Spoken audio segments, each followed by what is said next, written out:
Thank you. I'd seen Line of Duty, so what I'm going to say is, for the recording, my name is Mick Mellors. I'm an elder here at Peel Street, and I'm doing the second of a series of two on the subject of assisted dying, and I'll come back to what specifically I'm going to address in a moment. But before I do that, I'm going to read from Genesis chapter 4, beginning at verse 1. Very familiar story. Adam lay with his wife Eve, and she became pregnant and gave birth to Cain. She said, "With the help of the Lord, I have brought forth a man." Later, she gave birth to his brother Abel. Now Abel kept flocks, and Cain worked the soil. In the course of time, Cain brought some of the fruits of the soil as an offering to the Lord. But Abel brought fat portions from some of the firstborn of his flock. The Lord looked with favor on Abel and his offering, but on Cain and his offering he did not look with favor. So Cain was very angry, and his face was downcast. And then the Lord said to Cain, "Why are you angry? Why is your face downcast? If you do what is right, will you not be accepted? But if you do not do what is right, sin is crouching at your door. It desires to have you, but you must master it." Now Cain said to his brother Abel, "Let's go out in the field." And while they were in the field, Cain attacked his brother Abel and killed him. Then the Lord said to Cain, "Where is your brother Abel?" "I don't know," he replied. "Am I my brother's keeper?" The Lord said, "What have you done? Listen, your brother's blood cries out to me from the ground. Now you are under a curse and driven from the ground, which opened its mouth to receive your brother's blood from your hand. When you work the ground, it will no longer yield its crops for you. You will be a restless wanderer on the earth." Cain said to the Lord, "My punishment is more than I can bear. Today you are driving me from the land, and I will be hidden from your presence. I will be a restless wanderer on the earth, and whoever finds me will kill me." But the Lord said to him, "Not so. If anyone kills Cain, he will suffer vengeance 7 times over." And then the Lord put a mark on Cain, so that no one who found him would kill him. So Cain went out from the Lord's presence and lived in the land of Nod, east of Eden. And obviously we've read that passage because this is the first instance in the scriptures of one person killing another. And whilst we might have all sorts of different terminology for it, what we're talking about in terms here of assisted dying is at the very least one person assisting in the killing of another. I was reminded that many years ago when Malcolm McGregor was here, he asked me if I could preach the following week and continue the series he'd been doing in Leviticus. And I said yes. And then I went away and looked at the passage, and it was the passage that says, "Do not mix 2 types of flax together." And I thought, well, what do I make of that? And I have to confess, I had the same sort of feeling when Alex said, would I do the second in this series? And what I've been asked to do is to look at some of the more secular arguments around the topic of assisted dying. Not much fun to do, really. And Alex last week looked at the primary issue around this, which is the position of God and it being within the providence of God for when our lives end, and it not being the prerogative of man to take his own life or that of another person, or indeed to assist in that. It's important to emphasize that this is a difficult and a sensitive topic, and it may relate to situations faced by people here in the room with regard to and indeed people watching elsewhere, with regard to the suffering of relatives and loved ones. As we go on to look at the reasons put forward for and against assisted dying, we need to remember that, as Alex explained, I'll say this again, our main reason for opposing this notion is because we believe God is sovereign, and this is an issue for him to decide. But we know that many others do not hold to that view. Many others do not hold to the Christian faith or to the authority of the scriptures. So we do need to prepare ourselves to have some wider-based arguments that we can use in discussion with other people. So apart from that reading of that passage from Genesis that we've just done, you won't hear another reference to scripture this evening. And there is a debate going on. We take a daily newspaper. The day before yesterday, I think, possibly the day before that, there was a letter, a statement from the charity Disability UK, setting out the fact that they oppose the proposed legislation and setting out the reasons why they oppose it. In today's paper, there was a big article by somebody called Lord Finkelstein, who has been a minister in Conservative governments in the past, saying, no, this is right, this is progress, and this legislation is sound, and that there will not be a slippery slope towards the extension of assisted dying. So there is a debate going on in the public media, and we have to be mindful of that. The other thing to bear in mind is that while I'm saying these are not necessarily scriptural arguments, and what we'll find is that whilst many of the arguments for, and perhaps even some of the arguments against, are not specifically Christian, the mindset behind them, the philosophy behind them, comes from our Christian heritage.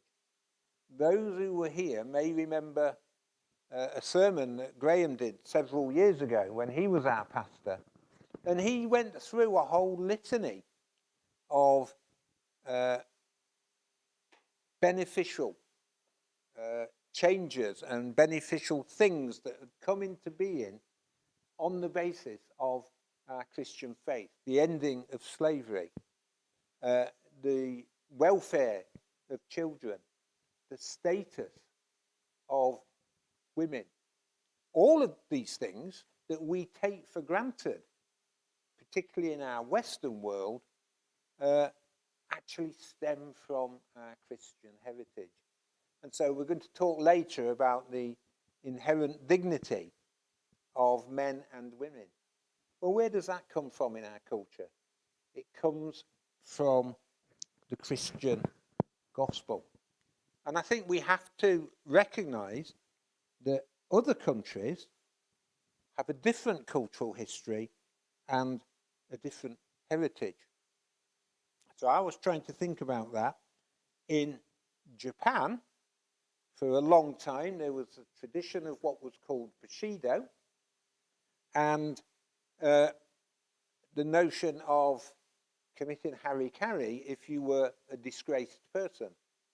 And in the Second World War, there were kamikaze pilots who were sent out, many of them willingly, to deliberately attack the enemy in a way that would lead to their own death. So a different cultural view about the taking of your own life. To pick another example, in India, there was, and traces of it still remain, the practice of what's called sati, S-U-T-T-E-E, which was, when a man died, he was cremated on a funeral pyre, and the expectation was that his widow would throw herself onto that funeral pyre, and that she too would burn to death when her husband burnt to death, because her life now had no meaning. The nearest I think we get to that in our culture is the occasional act of heroism that people carry out in order to save the lives of others, and the sort of traditional thing about the dishonoured gentleman, dishonoured officer and gentleman perhaps, taking himself off, big grand houses with a library, going into the library and finding a revolver on the table. And that's really the nearest we get to endorsing people killing themselves in our society, almost up to this point.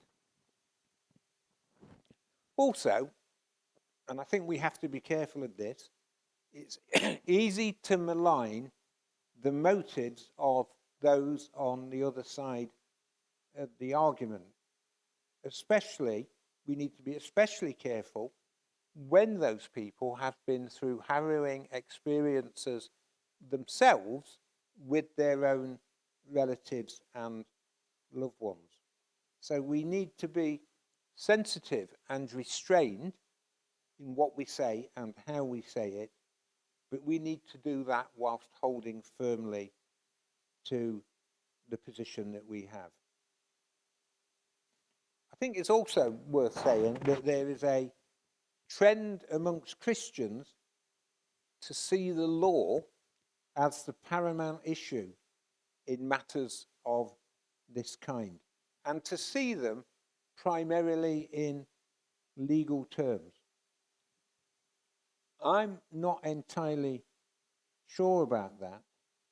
I am convinced that the moves to change the law, the political moves, if you like, arise from wider social forces and opinions. And yes, there is a feedback loop in that, and what people in power say influences other people. But this is not just about the law.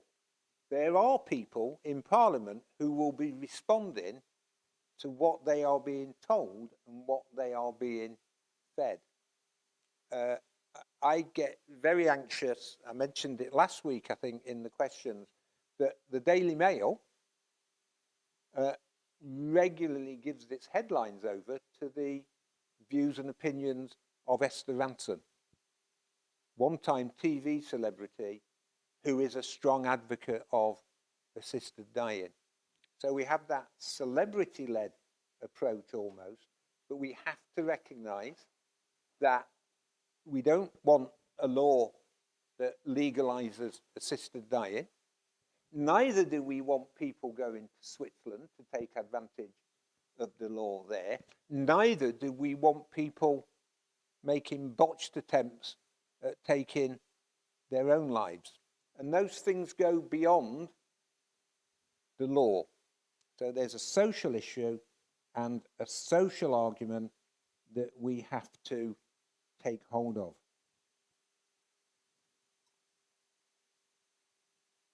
Also, we have to recognise that this issue of assisted dying shades into other areas of medical ethics. And these things are not straightforward. I'm just going to say at this point 2 things that I'm not going to do. I'm not going to delve deeply into the sort of philosophical and ethical arguments that you can get around a topic like this, and they can get very abstruse and rarefied. Apologies if abstruse is not a word you know.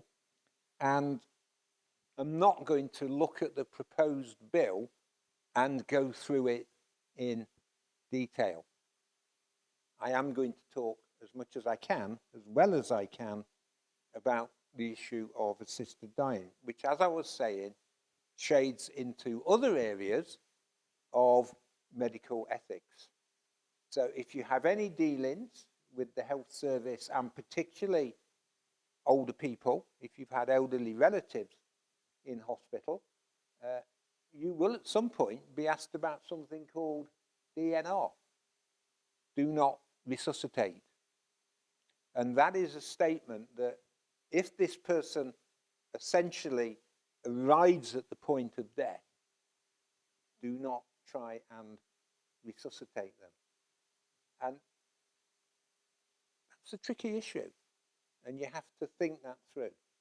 You could argue that that's about allowing nature to take its course and stepping back from intervention. There is the issue of pain relief for people.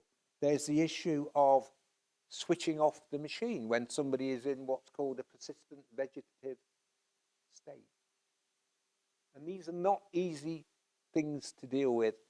They're not easy questions to wrestle with. There's the principle of what's called double effect, that taking an action, like, for example, increasing somebody's dosage of morphine to ease their pain, may also hasten them towards their death. And it's not always clear where the balance lies there. So these are very complex and difficult issues to wrestle with, and I have a lot of sympathy with those people who have to wrestle with those issues. So I guess all of that is by way of introduction. I'm slightly worried that I'm going to take us past 9 o'clock, but you're going to have to live with that, because I think it's important that we have a rounded picture of this issue. It's useful to have some definitions. Murder is the unlawful killing of another person. Manslaughter is the killing of someone with malice in circumstances not amounting to murder. I think that's without malice, actually. Killing somebody without malice in circumstances not amounting to murder. Euthanasia, ending somebody's life to spare suffering. Mercy killing, active, involuntary or non-voluntary, other administered euthanasia. Suicide, the intentional causing of your own death. And assisted dying, when someone else is active in helping a person to take their own life. I'm slightly skeptical about that last one, because I think it's a very short step from helping somebody to take their own life to doing it for them. And what do you do if somebody's expressed that view that they want to end their life and they are not able to do it for themselves? You're not assisting them, you are actually doing it.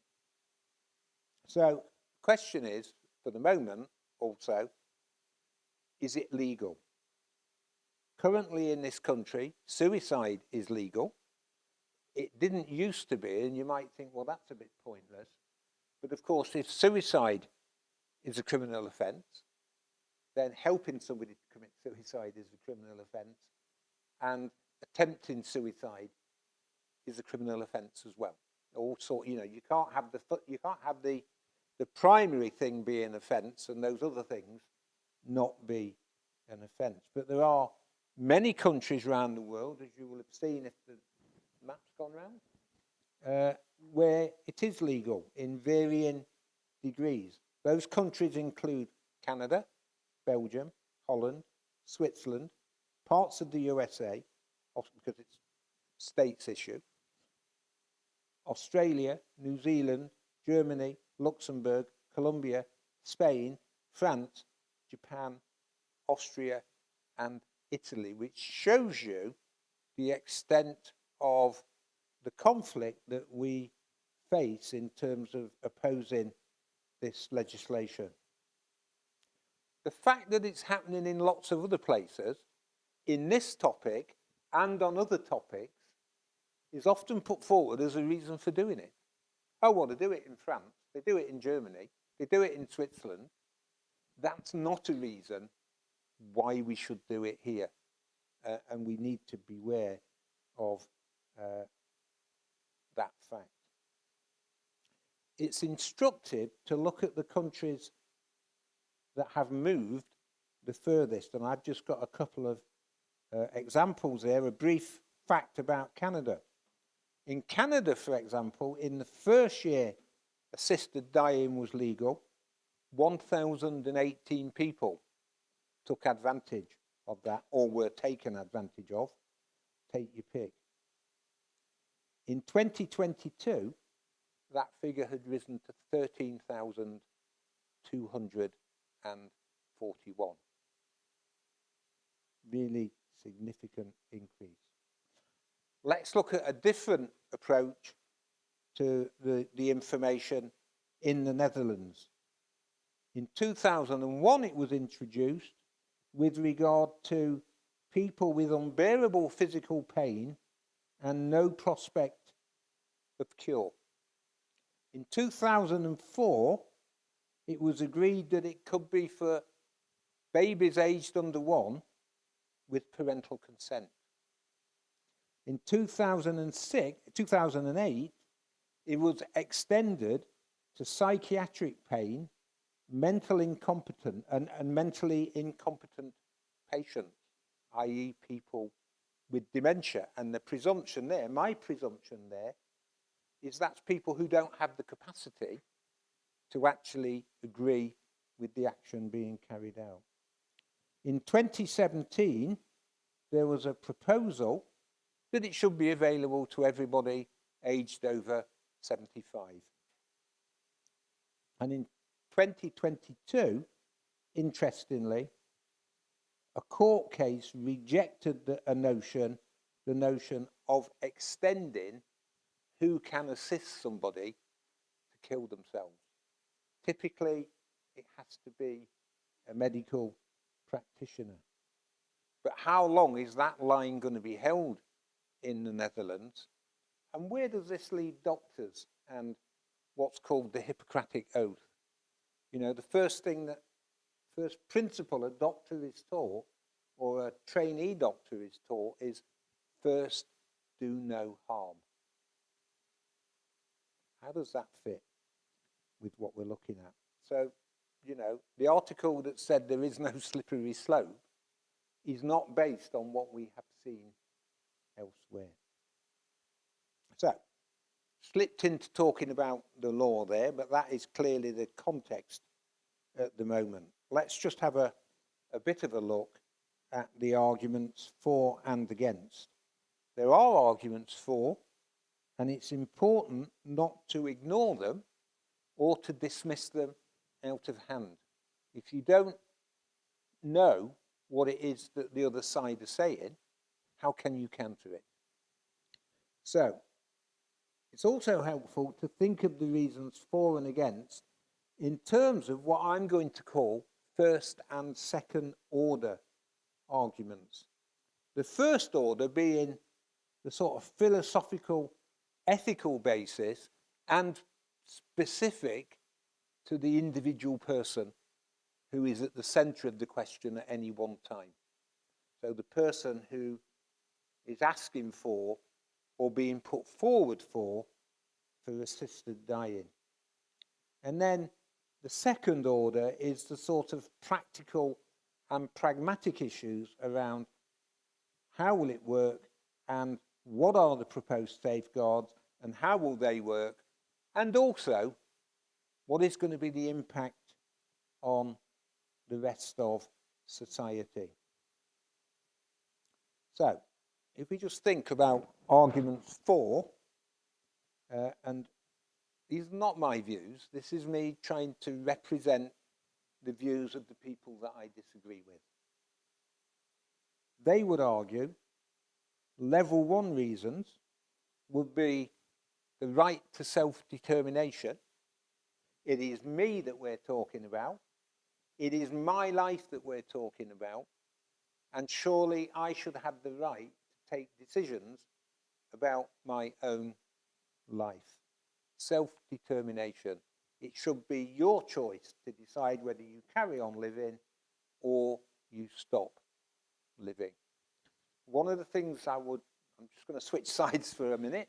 One of the things I would remind you of at this point is that traditionally, when a coroner's court investigated a case of suicide, if they found that somebody committed suicide, they would say, whilst the balance of their mind was disturbed. A fundamental judgment that to want to take your own life, in any circumstance, was the result of an unbalanced mind. So, self-determination, first order reason. Dignity and control. Suffering immense physical pain, particularly, perhaps loss of bodily functions, robs people of their dignity, robs them of control over their own life, and therefore the dignified thing to do is for their life to end. What is the famous clinic in Switzerland called? It's called Dignitas. Same root that the word comes from. The next reason is about ending or avoiding suffering. So again, if somebody's really suffering, something that's often put forward, if it's a dog, you'd have it put down. Now, it's not a dog, it's a person. But they will use that, when it's dogs and they're suffering and they can't, then that's the end of their life. Well, people aren't dogs, obviously. But sometimes people are in immense pain. And we'll come to the slippery slope stuff in a little while. But we have to recognize that people sometimes are in immense pain and great suffering. And we've got to recognize that. But going a step further from that, the next argument is about quality of life. Maybe they're not in that much pain, but their life is miserable. They can't do anything. They can't interact with other people. And so, we need to, these people have no quality of life, and the answer to that is to take their life from them. Back perhaps to the self-determination issue, whether or not I can do things with my own life should not be a matter for the government.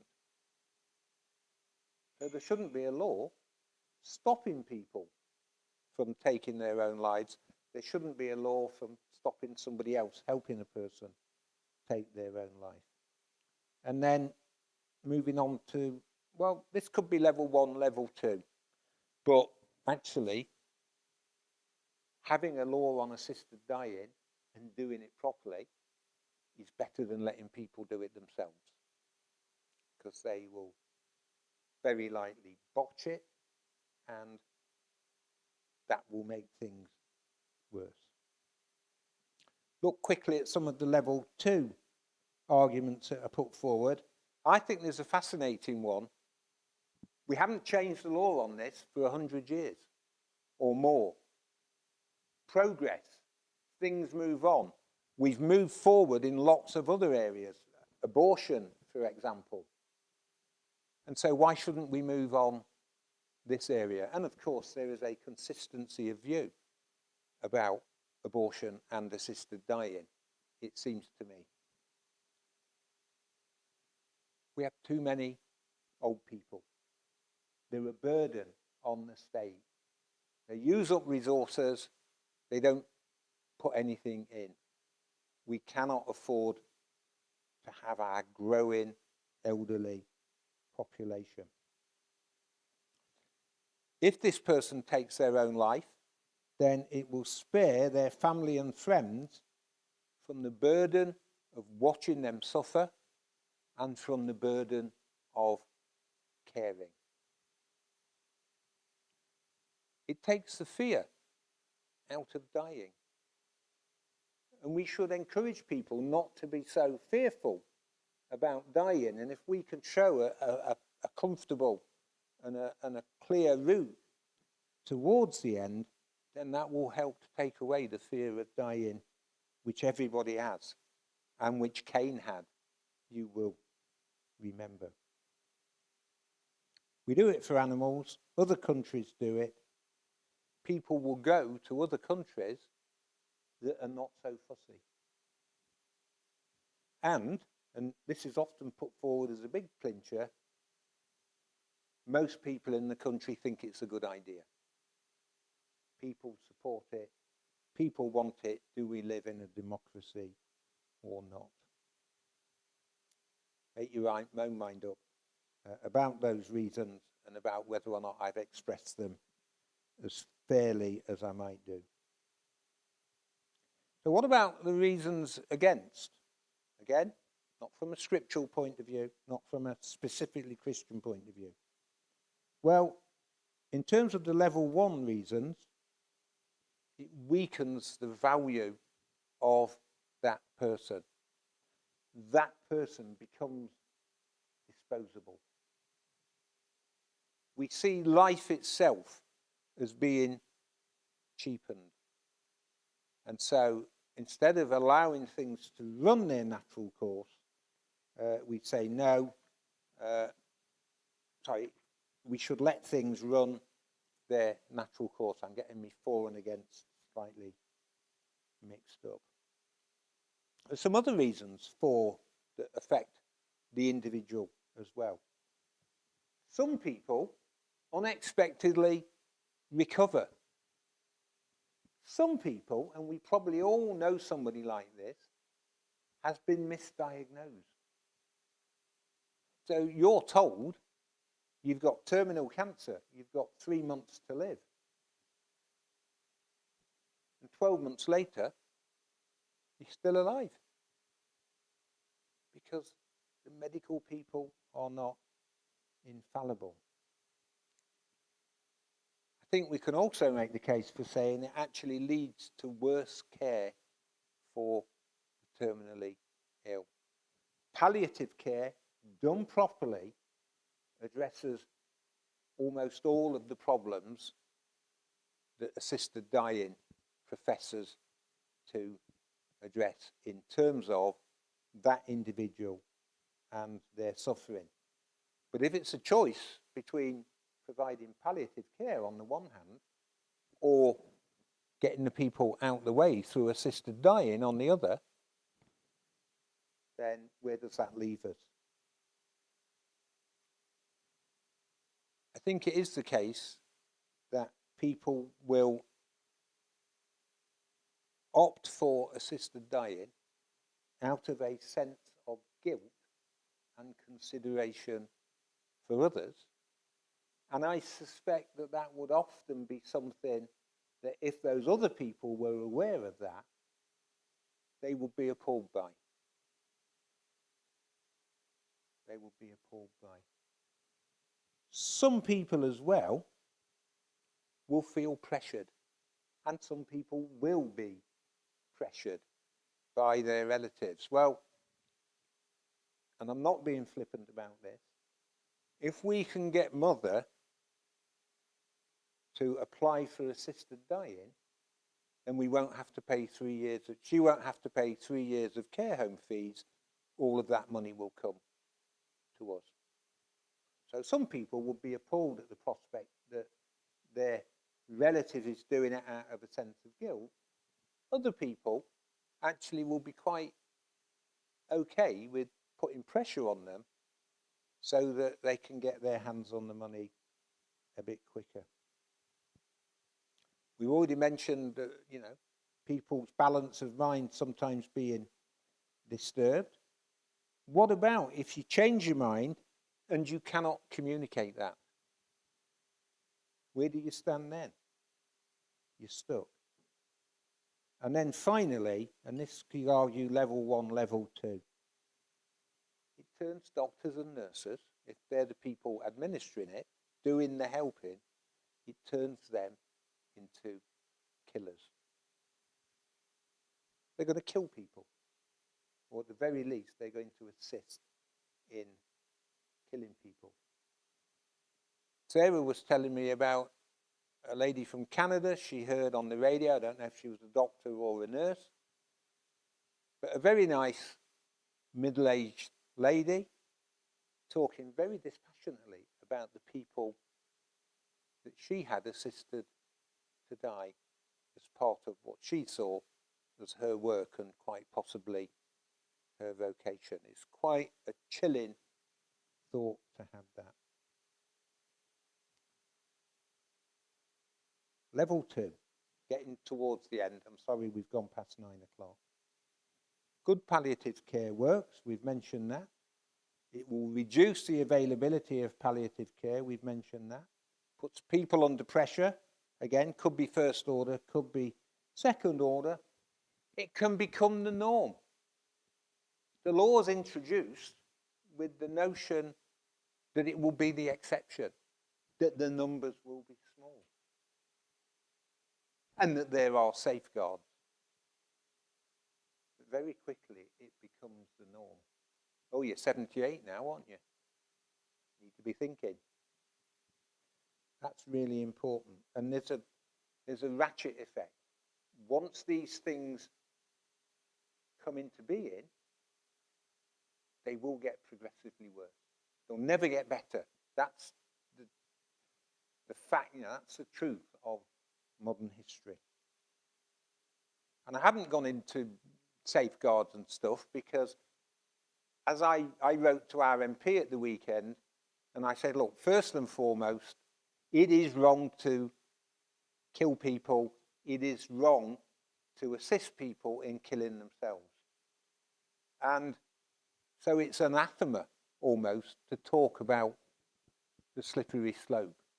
Because once you're talking about the slippery slope, you're accepting that this is going to happen, and you're accepting, to some extent, that assisted dying is a thing. But I think it's clear that the safeguards will not be sufficient. I think we have the evidence of places like the Netherlands, where we have seen a slippery slope. Certainly the letter I saw from Disability UK was of the opinion that it wouldn't be long before people with certainly severe disabilities would lose their right to choose, and particularly people who lack capacity would not have a say in whether or not their lives were going to be ended. We've seen it with the abortion law and the way in which that is applied. Nobody, when the 1967 Abortion Act came in, thought that we would have millions a year. But we do.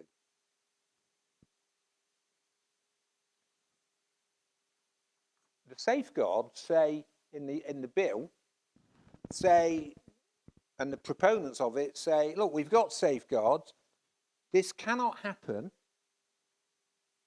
without doctors recommending it and judges approving it. And my question is, what makes doctors and judges fit people to make a decision about whether somebody dies or not? Where does that come from? Why is that the case? And how does that offer a safeguard? I've had some dealings at various points with GPs, sometimes in a work capacity. And just, I have nothing against GPs. I know lots of GPs, and they're all wonderful people. But I remember one who wrote me a letter about somebody who'd been off sick at work. And he said, Mr. So-and-so is fit to return to work, but he needs to have a more sympathetic manager. And I was like, you know nothing about the circumstances of work. You know nothing about the character and the personality of the manager. You know nothing about how the manager is managing this person. All you know is what the person's told you, and yet you're prepared to make a judgment on that basis. So these people are not infallible. And you can imagine, just sign it off like a prescription as quickly as you can. The other thing about safeguards is a question I have. Why can you access assisted dying if you have a terminal illness, but you cannot access, certainly under this bill, they would suggest, you cannot access assisted dying if you haven't got a terminal illness? So if you think about this whole thing in terms of fundamental rights, why has Mr. A over here with a terminal illness the right to end his life, when Mr. B over here, who hasn't got a terminal illness, apparently doesn't have the right to end his own life? There is an illogicality to that. And that's why I believe that if this bill comes in, if we approve assisted dying, the expansion and extension of it will follow that logical pathway. And that anybody, almost regardless of their state of mind, and remember the people with severe psychological pain in Holland who can ask for it, it will quickly extend to anybody and everybody. And that seems to me to be a very powerful argument against, because the logic of it inevitably takes you to an expansion of the concept and an expansion of the practice. There are arguments for and against. It's difficult for us to argue the second order issues because we feel so strongly about the first order issues. And for us, scriptural reasons remain the most important. But for many people, as we've said, they're not the most persuasive. So if you're in discussion with people, do not countenance giving ground on it.